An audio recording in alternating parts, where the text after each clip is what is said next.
Welcome in to the 48 Minutes podcast on Believe.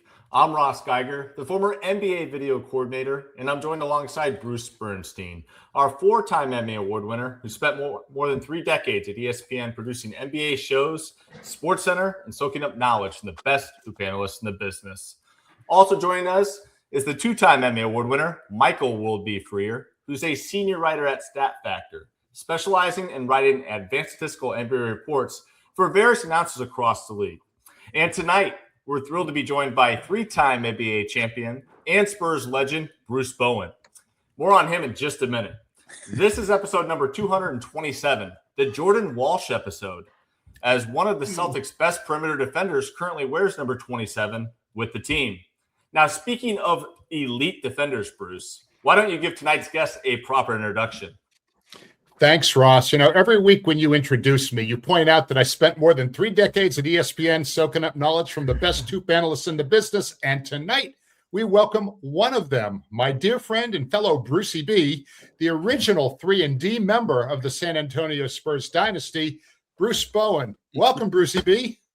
Well, thank you, fellas, for this wonderful welcoming. Brucie B, I knew you could do some stuff, but man, you are truly showing your versatility right now. Now, I'm just happy to be on the team. I'll do anything that's needed to help the squad.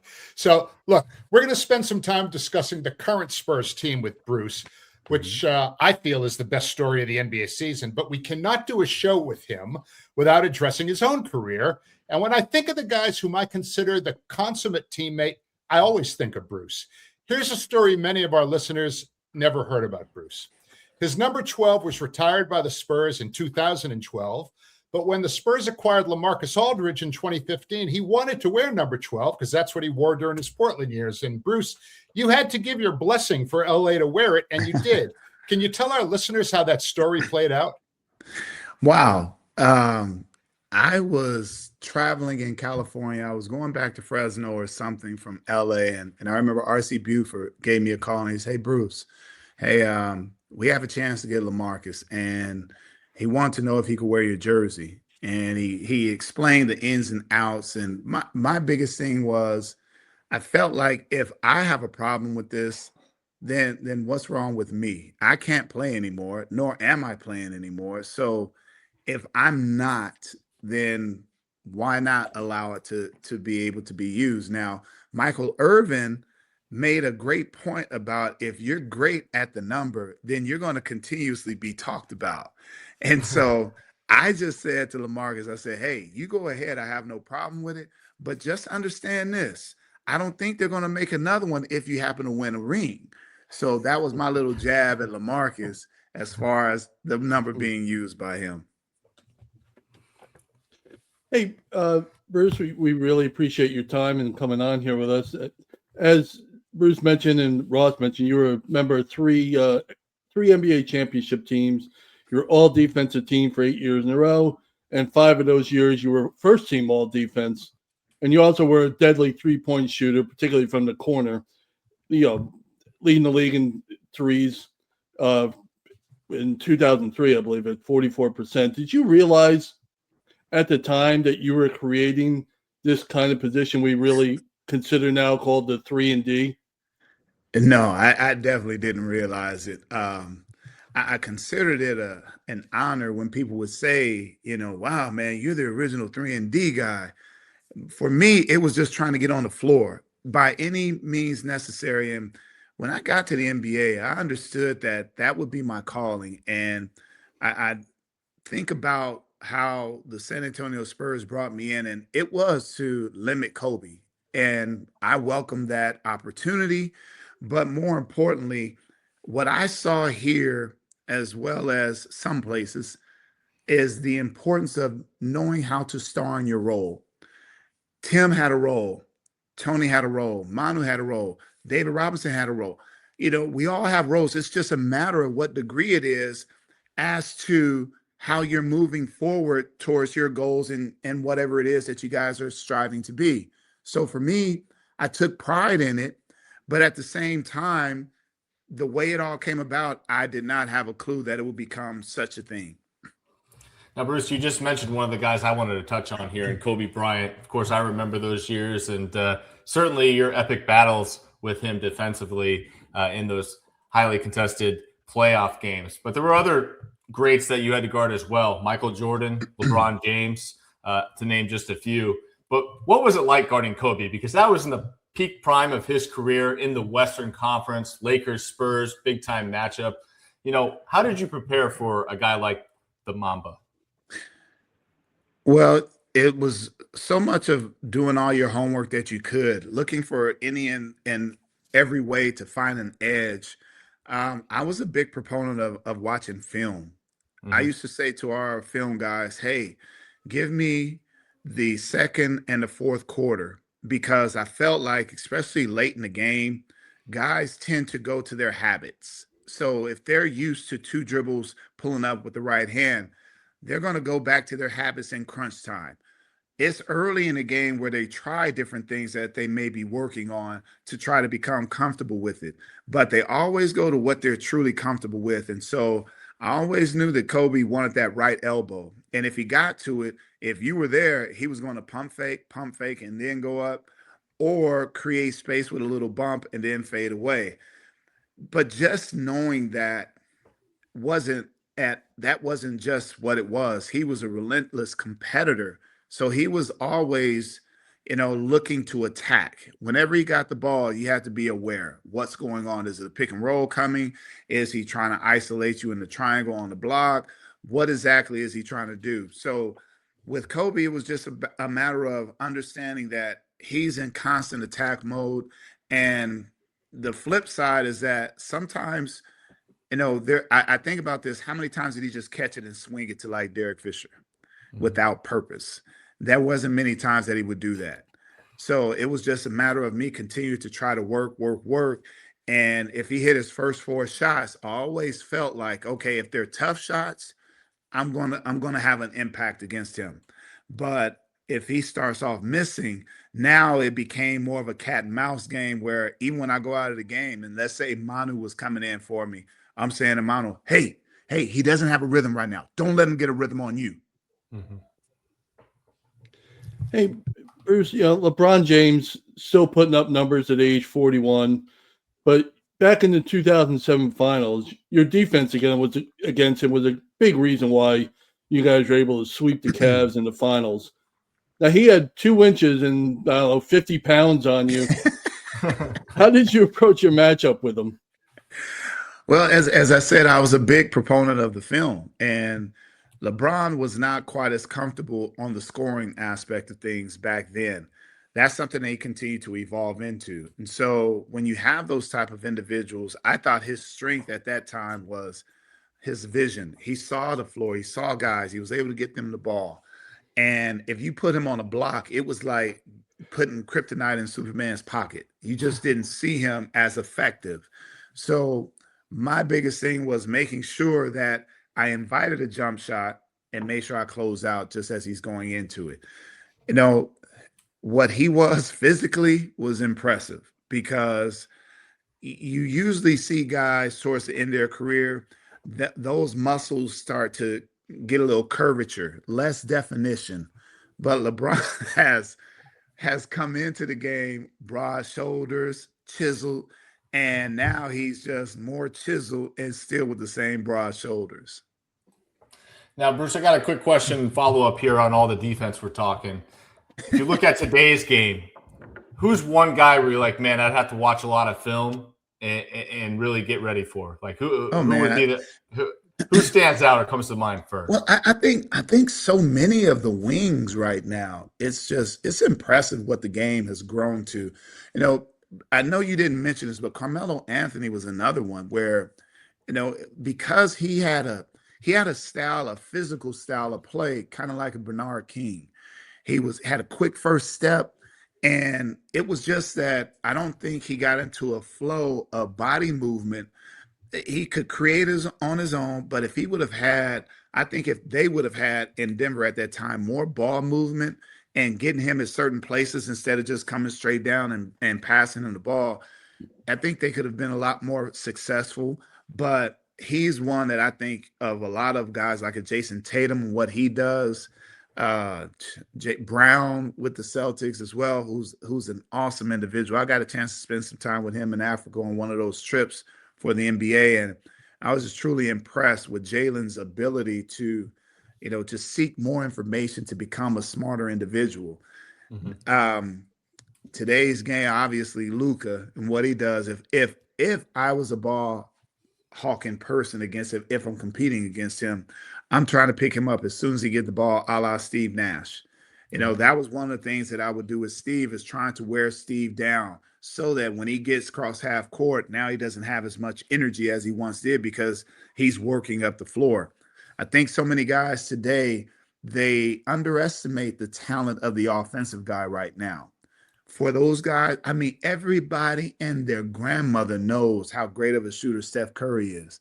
How does he still get 49 points at this stage of the game? See, like Pat Riley, Gregg Popovich, Larry Brown, Rick Pitino. Rick would have had a conniption. Now he's telling you, hey, he wants to shoot the ball. And you find these guys, and I don't know, it's the attention to detail. Is it that they don't practice enough? I don't know what it is, but you have so many greats today, and they're still able to operate as if this is the first time someone has seen them play. It's definitely very interesting there. Now, taking you back to when you first joined the Spurs here, you joined at a very interesting time during the 01-02 season. You started every game. You played but missed 23 games in January, February. All defensive second team nonetheless, even missing 23 games that year, which is impressive. Tony Parker joined the Spurs that same season. And the following season, you guys added Manu Ginobili. And at that point, the Spurs really kind of hit a new gear, won 3 championships over the next 5 seasons. And as I told you before we went on the show here tonight, I grew up in Phoenix. And you guys battled the Phoenix Suns in the postseason, it seemed like almost every year. So you mentioned Nash picking him up full court, but I'm also curious, what were your memories of those battles with Phoenix like? Oh, man. It was as if we beat Phoenix, there was, I think the year, I believe it was 07. I believe. But we knew that if we got past Phoenix, then we got a chance for a championship. You never say, oh, man, yeah, if we take care of this, we win it all. But we understood that the road to the championship, if we have to go through Phoenix, it's going to be a tough one, because all the years that they didn't have success against us, a lot of times people don't understand how hard it is to beat certain teams and with different makeup. Like one year they got Joe Johnson. Another time it's Quentin Richardson. Even after that, it's someone else. It's Boris Diaw and his IQ. So you have so many different versions of Phoenix. You even had one with Shaq. So before it was Steph and Stoudemire, but now you have this other deal, and it was just one of those things that you knew you had to play defense against them, because they weren't going to play defense. D'Antoni didn't care about the defensive side. I think he got so caught up into trying to prove that he could do it his way, which he's a genius on the offensive end. But I don't care who you are. If you want to win a championship, you got to buy into the defensive side, because the game slows down, and that's something that we were able to do. We were able to slow them down. And then when it came to quality possessions, I think if you look at all the quality possessions in the fourth quarter, we would execute to a T and then go down and get a stop. And sometimes you had different guys taking shots that maybe you didn't want taking the shot. And unfortunately, when you have those situations, there's nothing you can do to come back from that. So, Bruce, let's back up a little bit towards the beginning of, your college and your, pre-NBA years. You never had it easy. You were a self-made guy. Your early years were difficult, family issues, whatever, but you made it to Cal State Fullerton. You finished up in 93. Then you played in France in the old CBA before you made your NBA debut with Miami in 1997, where you played a total of 1 game. Okay. Then you played in Boston for 2 seasons and then a half season in Philly before heading back to Miami, where you played for Pat Riley, who had his statue unveiled over the weekend in LA. And it's a hell of a lot better looking than Dwayne Wade's, but I digress. You made your first all-defensive team in 2001 for the Heat, but then Riles allowed you to leave for the Spurs. Now, in your opinion, do you think Riles wishes he could have a do-over after allowing you to join the Spurs as a free agent? You know what? Pat Riley has no regrets, and that's just the way he's built. Some may call it arrogance. Some may say other things, but he is a man that does not lament on the past. If it was truly about that, then as a coach, you would be second guessing yourself for so many different things. But with Riley, you know, he had a thought process of possibly getting Tim Duncan. And I remember when this all transpired, they offered me a 1-year, $2 million deal. And I wanted multiple years because Anthony Carter got 4 years, $12 million. My thought process was I was second team all defense this year and he wasn't. I felt I added a value to the group that others didn't. But it's one of those situations where you have to bet on yourself. And I was willing to do that. And the only thing I asked Pat, he would line us up on the wall before every practice and he would give us nuggets of wisdom. And one time, one of his nuggets of wisdom was about taking care of you and yours. And how do you go about that? You know, is it through contract? Is it through this? Is it through that? And I paid attention to everything he said. He talked about security. And so while we're talking, I said, Coach, you know, I want security. And he said, well, you know, Bruce, we're offering you $2 million. I think that's security. I said, Coach, did you sign for one or did you sign for multiple years when you signed? And he got upset because he thought I was asking about his money.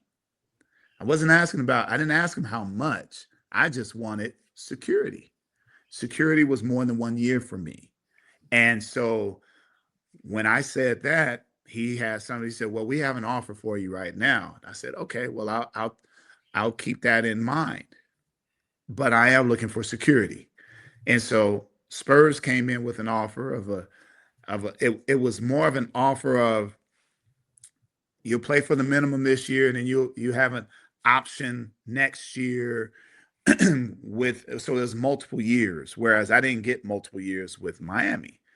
And so I said, you know what? I'm willing to bet on myself. I'm going to bet on myself when I got David Robinson behind me and Tim Duncan. Smart man. I've been through the Knicks series where, you know, Jamal Mashburn has a ball and he gives it to Witherspoon with like so many seconds to shoot the ball. You know, I live that pressure. I live that agony of defeat. And I didn't see us getting any better, especially since we had, you know, we were smaller. We had a lot of heart, but, you know, in that year that Zoe came back because of the kidney issue, it was just a lot more unsettling, even though we had Brian Grant and at the time, Anthony Mason, God rest his soul.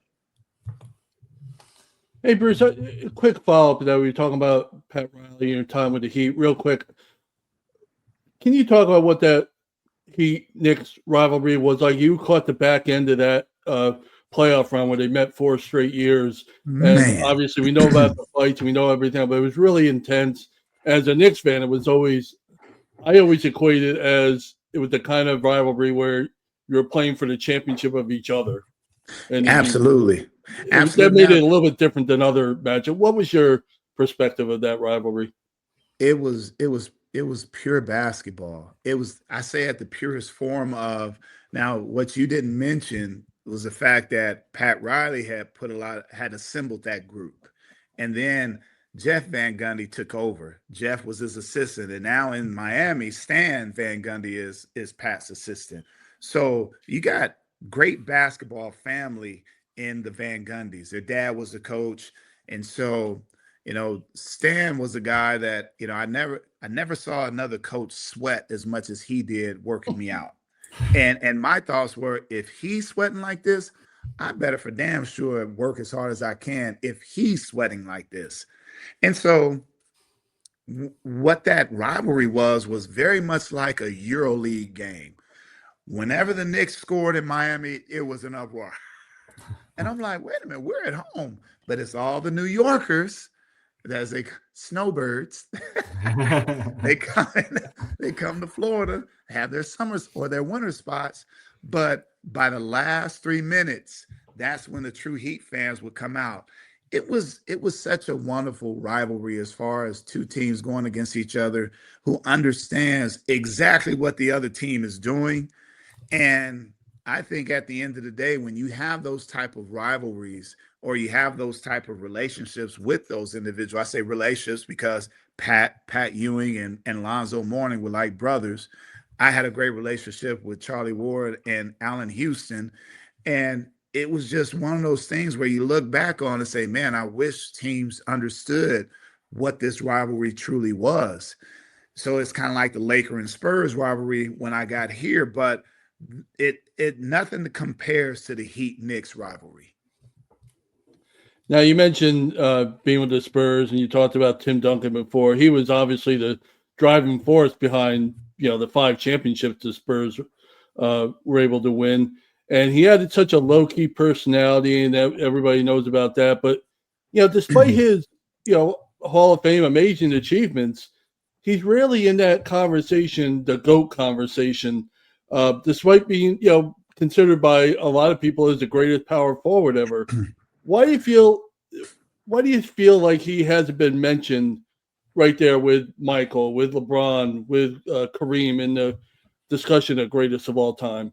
Well, first of all, because what Tim did for a basketball purist or enthusiast, it was amazing.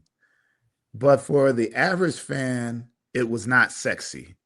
And so because he just did his job at a high level and wasn't about the adulations of what comes with it, he didn't go seeking that out. Tim could care less about the accolades, but he wanted to win. And so when you have individuals that are not concerned with the shininess of things, but about the totality of things as far as the NBA championship, that's where it is. I'll give you a story because I usually get in trouble when I talk about Tim because something ends up being said and it blows up. But with this one here, think about this.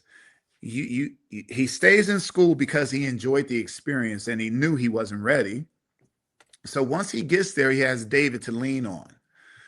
Now, obviously, Tim is being prepared to be the foundation.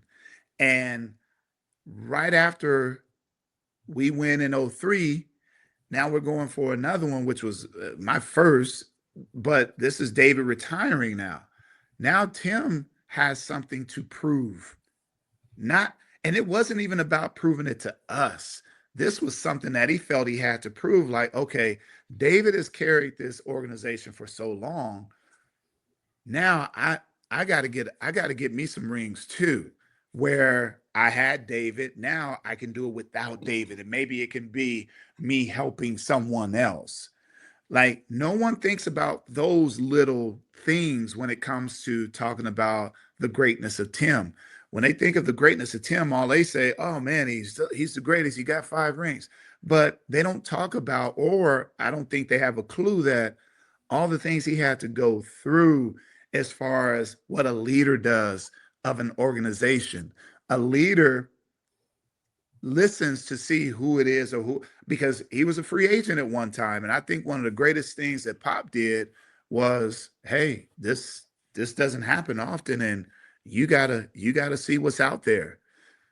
I think if Pop doesn't do that and he keeps it about, well, you did this here in San Antonio, and this is where you belong, even though he felt he belonged here. But if he never encourages him to check his options, then I think maybe there's a different narrative. There's a different story. Maybe there's a time where things are rough and Tim's looking to bail if something like that transpired. But that's the beauty of Pop, understanding that it's not about you being held to San Antonio just because I want you here, but it's about you doing what's best for you and your family. I don't think other coaches have that thought process when it comes to things like that. You kind of answered the next question I was going to ask, but hopefully I'm going to get a little bit of a different perspective on it. And we are going to talk about the current Spurs in a few minutes, but I did have one final question about the dynasty years. Pop was obviously an extraordinary coach, an extraordinary leader. What was it about him that was so unique? I mean, the story you just told, gives us some insight, but can you share a personal story about how he interacted with you and how he was always able to get the best out of his guys? So,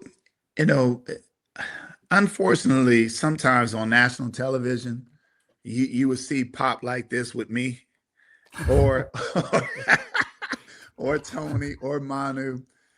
But the beauty of that is a coach that cares could care less what others think about his moments of caring.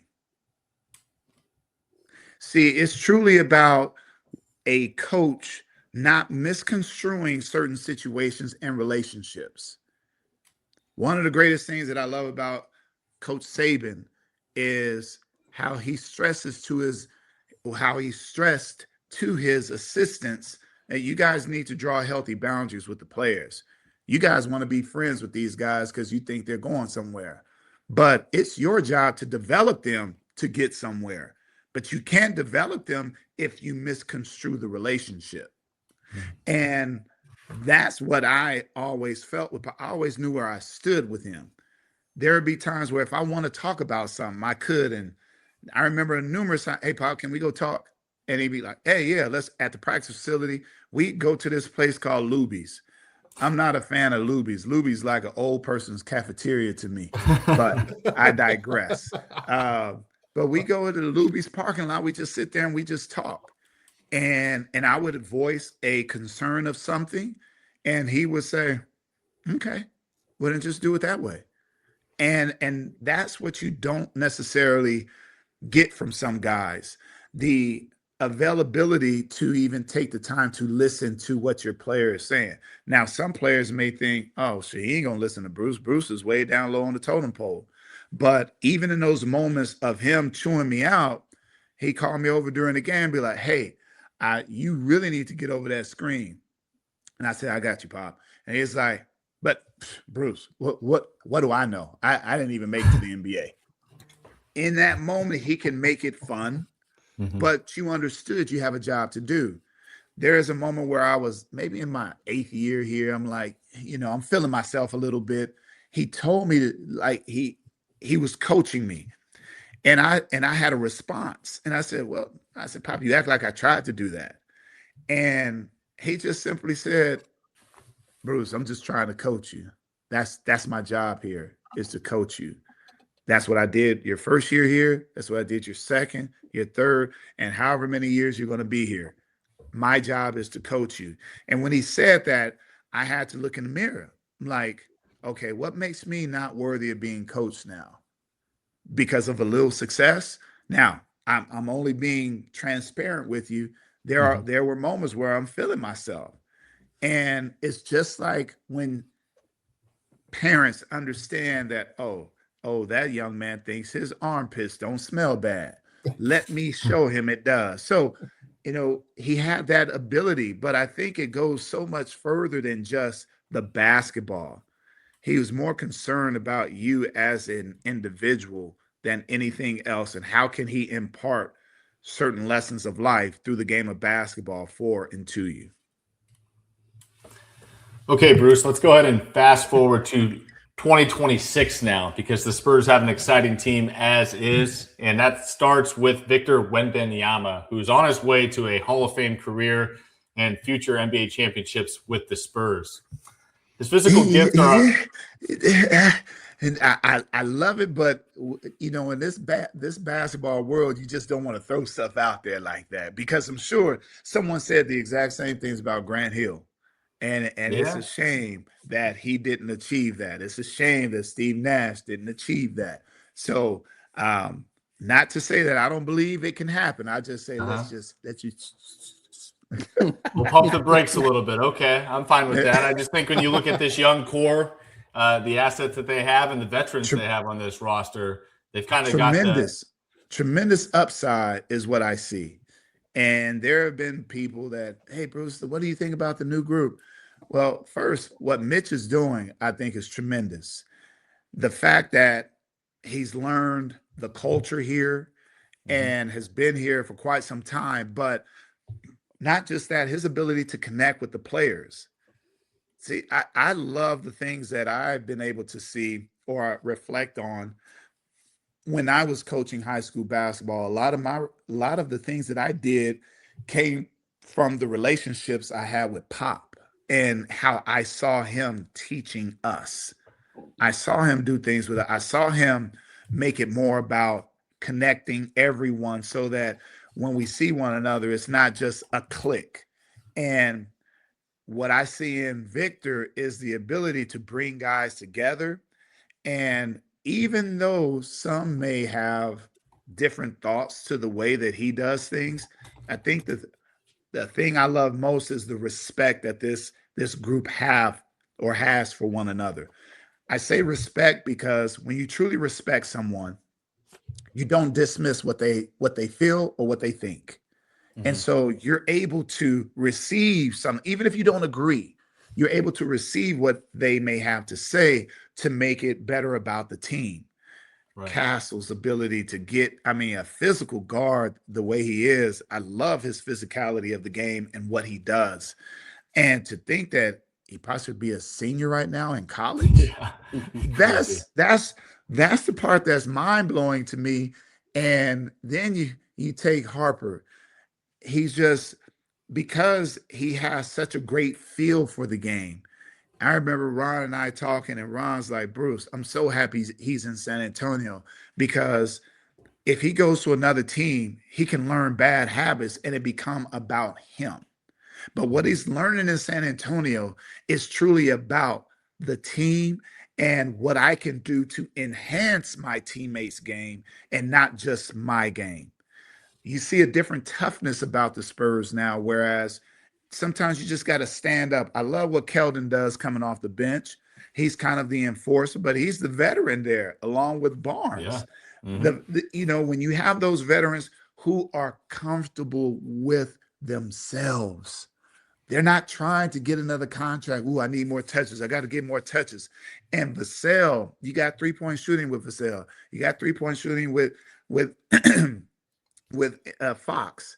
The fact that Fox can get into the teeth of the defense and the way the game is now is so spread out. You break a guy down, ball's gone. And that usually takes guys a little time to understand that I got to get off the ball sooner so that we can have a chance. Hey, Bruce, during the All-Star weekend, we saw Wemby appear to push his teammates and the opposing players because, to be more competitive, because he publicly said that's how he was going to approach the game himself. Were you surprised at all by his approach to that All-Star game and how it impacted the game itself, or the games, if you will? No, I'm not surprised. I think because they look at his frame, and the first thing they say is like, oh, how cute. He's so tall. He's not aggressive. That's what people say looking at him because of his demeanor. But he has a competitive edge that, hey, jump ball went up, where did he go? Right to the block, boom, boom. And I think that's what's surprising with people is that they don't understand, because he's so tall and things, and he makes things look so effortlessly. They don't look at that as him being like Shaq. Yeah, you saw Shaq. He's sitting on the rim and the most dominant guy. Now you have someone that's taller than Shaq was, with a wings game, and also someone who understands his value at the rim. I say his value at the rim, but then on the other side, where it becomes even more impressive, is the closeout from the paint to a 3-point shot. and altering shots that way. So it doesn't surprise me. I wish you had more individuals, but you have to have a catalyst. And we had a catalyst in Michael Jordan. We had a catalyst in Larry Bird. We had a catalyst in Magic Johnson. When it came to these games, Kevin McHale, they didn't come out there just like, ha, ha, ha, ooh, I'm going to take a half-court shot. No, it was about being the best version of themselves when they were on the floor. Kobe, same thing. Russell Westbrook, same thing. So Giannis, you have guys, but it's harder to bring some of those guys on when that's not their makeup, or when they're enjoying the festivities a little bit more than anyone else. So I love that he's taken on that leadership, because it is necessary. And what I've learned with leadership, especially in the NBA, it is those that truly take leadership that understands what it is. Those are the ones that can move the mountains, that are some of the other stars that don't buy in necessarily, but now they'll start saying, well, man, shoot, I saw Victor doing, I need to be better about my leadership as well. You talked about, some of the guys surrounding Victor, like, Castle, Dylan Harper, Barnes, Vassell, all these guys.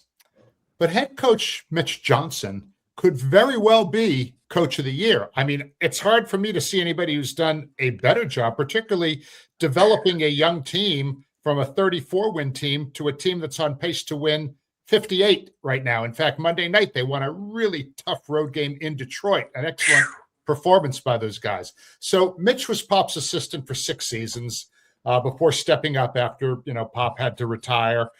How is Mitch's coaching style similar, and how is it different from Pop's approach?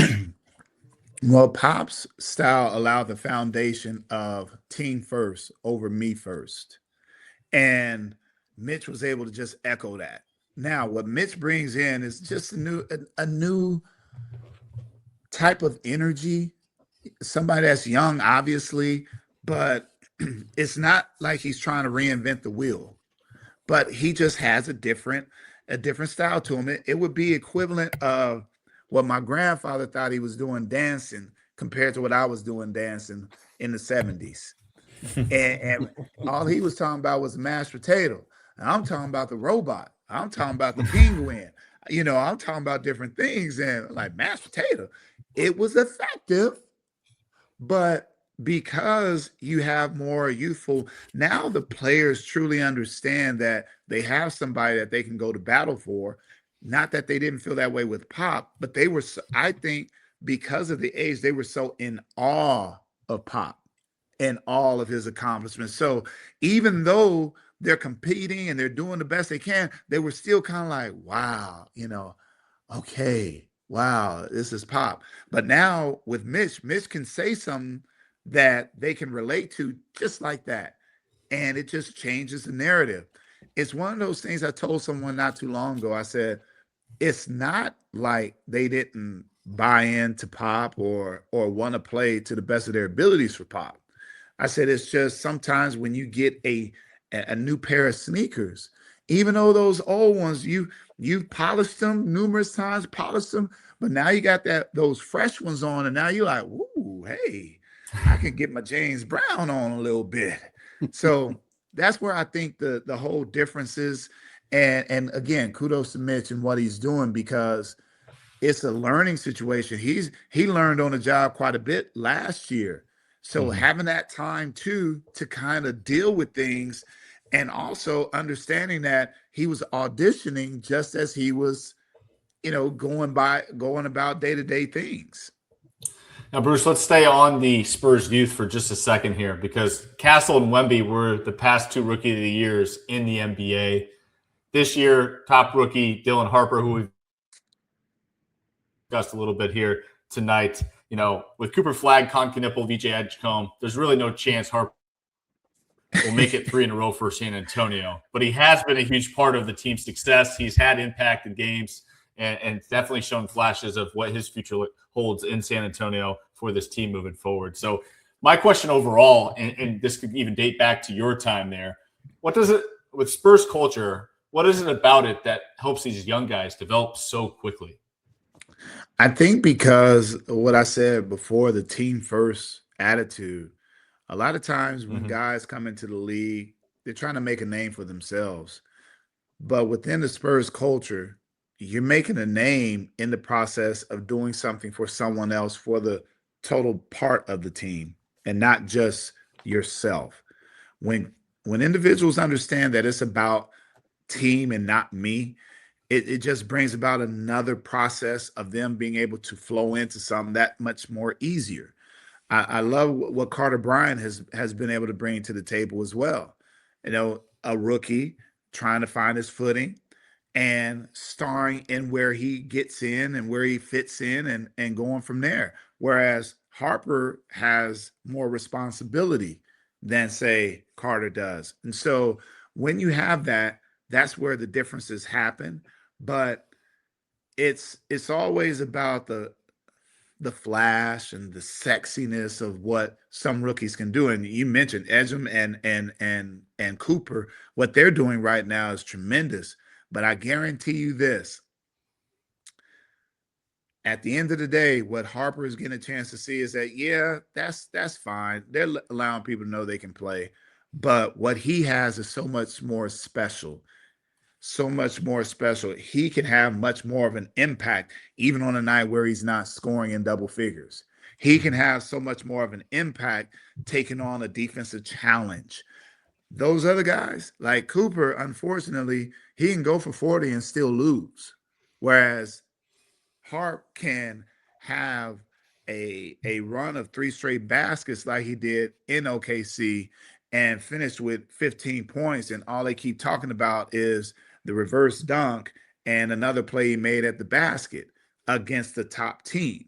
So, I think at the end of the day, because of the culture of the Spurs, is constantly about showing to people that it's about the long run and where you're getting those opportunities to learn and grow.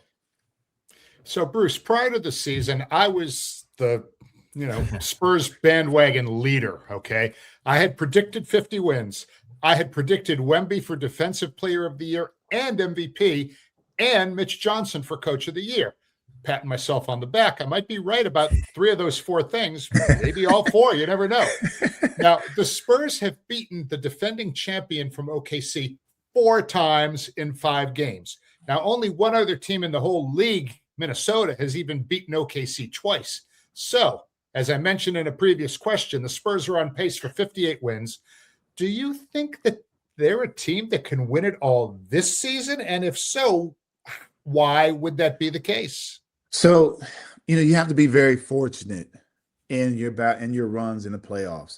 I remember 2003. I think the second half of the season, we maybe lost like maybe 3 or between maybe 5 games at the most. And you never know how things are going to necessarily flow. But we got on a run there, and man, we just kept on moving. Do I think they have the team to do something like that? Absolutely. My only concern is not having enough experience going on the road in a hostile environment where it's a game 7. A game 7 is nothing like just a playing hostile environment during the regular season.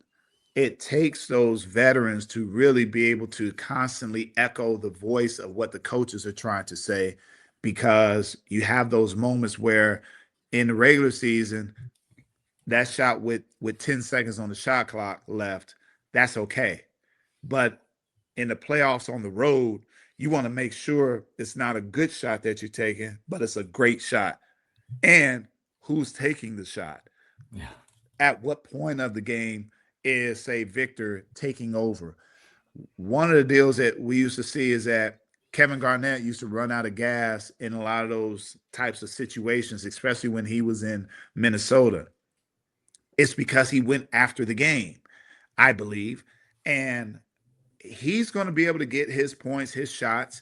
It's really important for your role guys to get off to a good start and make sure they're comfortable, because when they're comfortable, they make the big shot guys, or I should say they make the foundation players' job a little easier because they're doing their part. But it's when they're not doing their part, and you might have the foundation player taking all the shots where, yes, he has a rhythm, but what about the others? Hey, Bruce, there's been a lot of complaints about the officiating this season with players and coaches whining a lot, if you will. But you had the reputation. You had a great relationship with officials during your career, and I'm just curious, did you make it a point to speak with them before a game or establish some sort of connection before games? I was fortunate enough to be able to talk to Danny Crawford before games, and like we're talking right now. Hey, Danny, how you doing, man? How's everything? Or Tony Brothers. A lot of people don't like Tony, but Tony reminded me a lot of my brother. Like quick wit.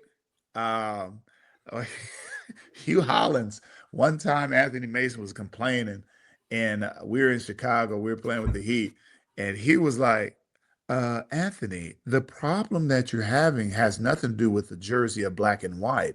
It has more to do with red and white. And I just thought that was hilarious because he said it in such a calm way. And he was absolutely right. Don't come crying to us because they whooping up on you. I just wish that we didn't have the replay because we're all human. And we have to live with certain things. But when you take the whistle away from the refs, then what can we do here? Then people can second guess everything. There will be times where it always averages out. It always ends up even. There'll be moments where we go up 20 and then it becomes a game. And the first thing we want to say, the refs, they're not calling fouls no more. Well, Pot did something one time. It was against Dallas, and we thought, the whistle became unkind to us. And he showed the first half, and there's something like, hey, what is that there, Bruce? I was like, oh, that's a travel. He said, yeah, but the refs didn't call it, did they? He said, I don't see y'all complaining about how they missed the travel call for us. He said, but look at now. Now we want to complain. He said, fellas, at the end of the day, the officials are going to make mistakes, and they're going to show you that they're human. The quicker you can move past it, the better off you are. Now, as a professional athlete, you should be able to move past stuff. It should not be about you saying they're cheating. No, because that's part of adversity. What did you learn growing up in this game? You learned how to deal with adverse situations. And so I wish that was more the case instead of every time there's something going, take a look. How about this? Let's just play the game. Yeah. They miss it. And I'm not talking about the gambling on games with officials. I'm not talking about that. But more importantly, even if you do have an issue with a ref, there's the NBA Players Association. We would have these events. And I remember when Billy Hunter invited officials to one of our events so that we could broker a better relationship with them. And I remember Big Baby raising his hand like, I got a question. What's a rookie call? Because I heard y'all have rookie calls. What's a rookie call? And I thought that was hilarious because I said, Big Baby, rookie call is you just being a rookie. Gary could do certain things. And I remember one time, Danny Crawford, I was like, Dad, he keeps pushing me when I get here and he pushes off. And he just said, I got you, Bruce. I understand. It happened 2 more times, but I never said anything to Danny, but I brought it to his attention. And the 3rd time, he called a foul for me. So it's like, I'm like, hey, that's a victory. Yeah. So, Bruce, first of all, thanks so much for spending all this time with us. We really appreciate you. It's been tremendous. We're only going to keep you a few more minutes, but I wanted to ask you a little bit about the 65-game minimum for games played and how it's having a huge effect on the postseason awards, the All-NBA teams, et cetera, et cetera. It actually cost Wemby Defensive Player of the Year last year. He would have won it, okay? LeBron, but it was legit. You gotta have rules, Brucie B. All right, but let me ask you this though. So LeBron and Steph are going to miss out on All-NBA. Joker can only miss 1 more game. Even Wemby can only miss 3 more. Is 65 games the right number, or would 62 be a better number since it still represents more than 75% of a team's games? Just your thoughts on that. I think 65 is good from the standpoint of this. It's serious if they're missing those games. That's number one. It's not just the casual, like, oh yeah, I woke up today and I had a cough. No, it's more about if you're hurt, you can't go. And that's the thought process of a lot of coaches, is that he don't even want you in the building if you can't go. And so I think it helps with coaches knowing and understanding, okay, but when it comes to the awards, is it truly about the awards with the stars that we're mentioning right now? Is it truly about a bump in salary because they were all this or all that? If they want to be a part of that, then show it in the fact that you're playing a la Michael Jordan, a la Kobe Bryant, a la Tim Duncan. I get it. There are moments that you have to rest. So if you break it down from the 82 game season, so that means they miss 17 games. Yep. If it's a 65, correct? Now, in that, you're going to have moments where your foundation guy needs rest.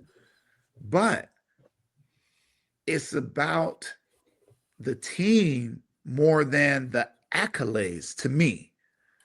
So I'd rather have that guy. So Wemby's situation last year, now that happened to be a situation kind of like Hakeem Olajuwon.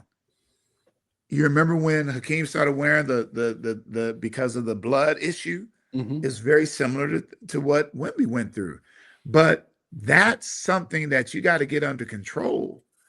So, excuse me, I just think that at the end of the day, we're talking about players that if that's what you really want and if that's what you're really playing for, shame on you, because you should be playing for your organization and making it the best organization you can.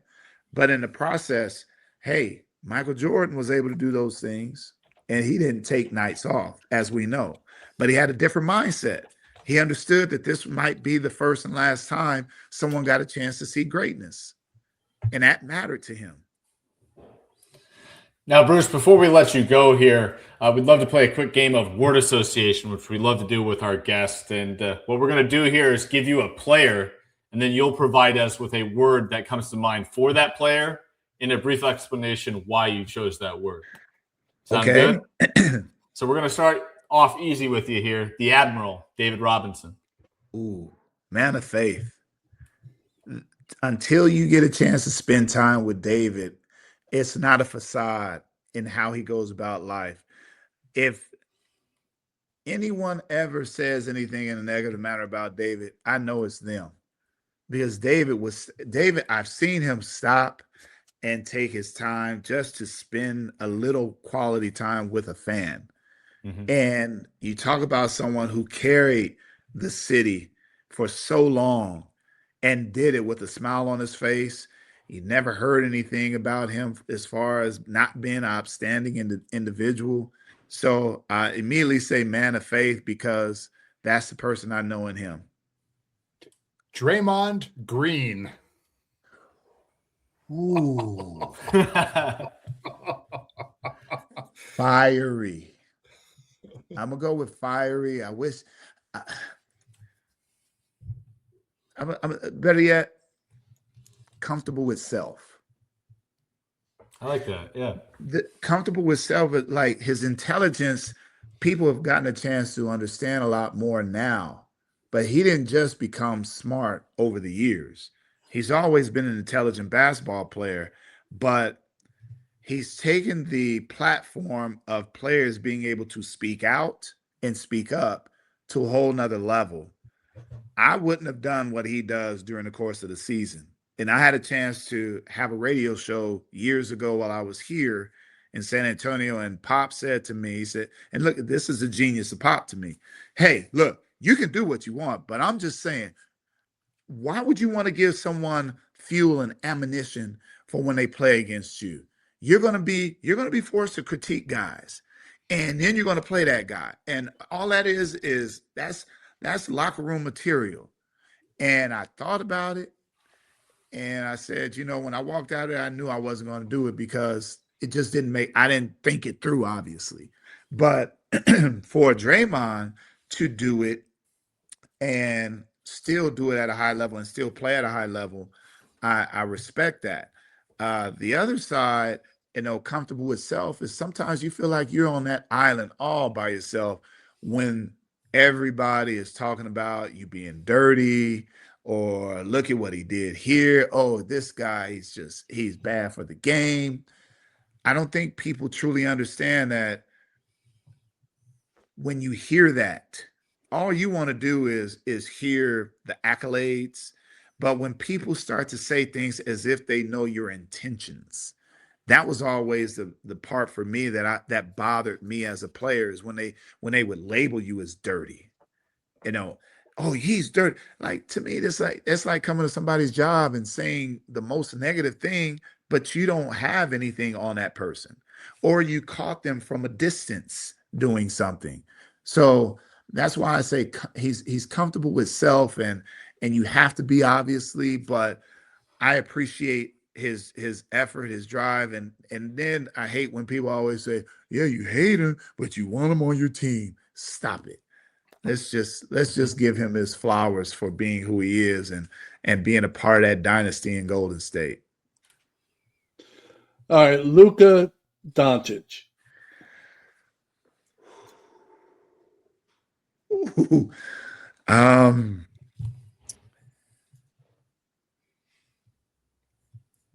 Weiner.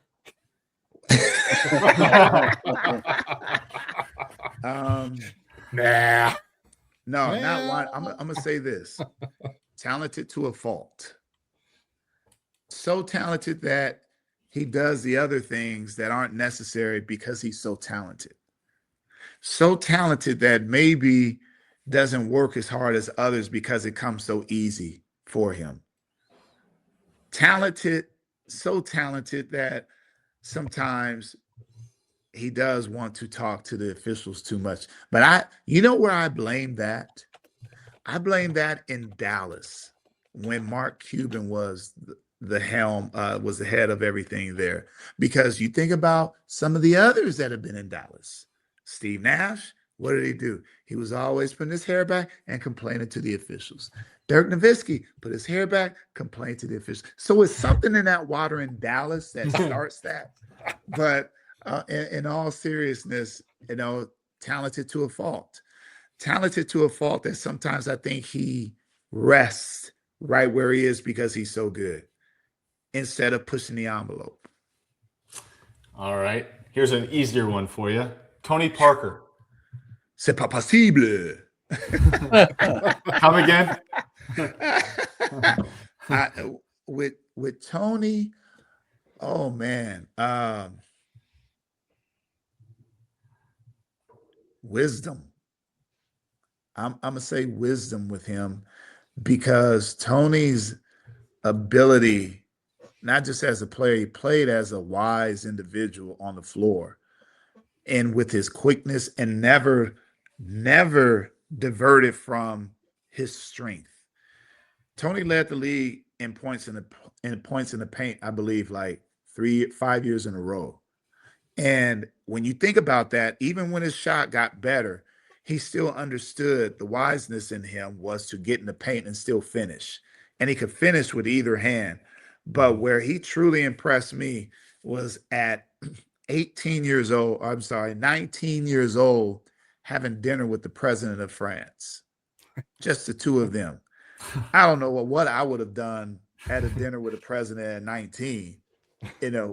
What do I say? Yeah. But that's again, wisdom in Tony is that he loves being in those situations. He's never uncomfortable in those situations because he was thrust in the limelight at a young age and has done things the right way. And Shea Gilgeous-Alexander. Oh, Canada. Man, oh man. Competitor. I've never seen someone his size play with such an aggression when he has the ball He's not trying to go by you. He's going to punish you as he creates separation. And it never seems that you speed him up. So I say competitor from the standpoint that a lot like Kobe, whenever he has the ball, you have to be aware. And if he has an off game, you know that he's watching the film to make sure that that doesn't happen again. And I say that his physicality of the game for someone as small as thin as he is, or I should say, I shouldn't say thin, but he is small. But he plays like he's 230. Awesome. Well, this has been a lot of fun, Bruce. We certainly appreciate your time. It's been a pleasure to have you on our show, and I say that as a former Suns fan, growing up as a childhood fan here in Phoenix. And as I said before the show, I forgive you, but I don't forget. So if we can rest on that. Well, fellas, I appreciate it, and Brucie B, you know I love you very much.